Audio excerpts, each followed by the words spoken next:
high atop the Howard Stern building in Midtown Manhattan. No more bullshit. This is a Howard 100 News Brief. I'm Mike Hambrick. Whoopi Goldberg in Studio 69 Wednesday. Goldberg directing a documentary on comedian Moms Mabley for HBO. Goldberg sees a similarity between Howard Stern and Moms Mabley. You know what? I never thought of it that way, but yeah, in many ways. Howard has always tackled things that people shy away from, and he's really bold about it and right up front. So yeah, I think there's a big bond between the two of them. Goldberg on Howard's interview style. Well, I like Howard, so I can roll with him. I love what he does. I think his best quality is he asks you a direct question. He doesn't beat around the bush, and I like that.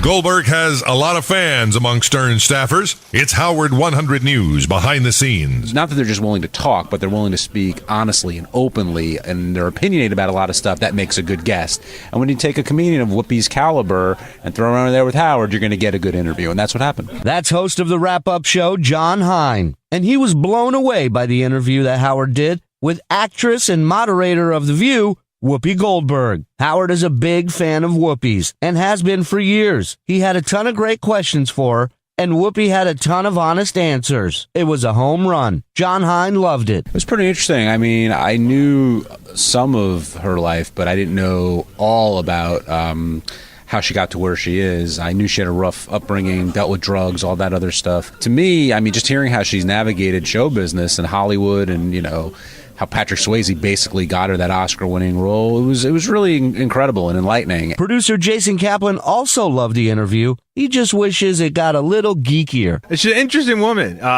Interesting stories, interesting life. I would have preferred a little bit more Star Trek The Next Generation talk, but maybe that's for part 2 of her interview.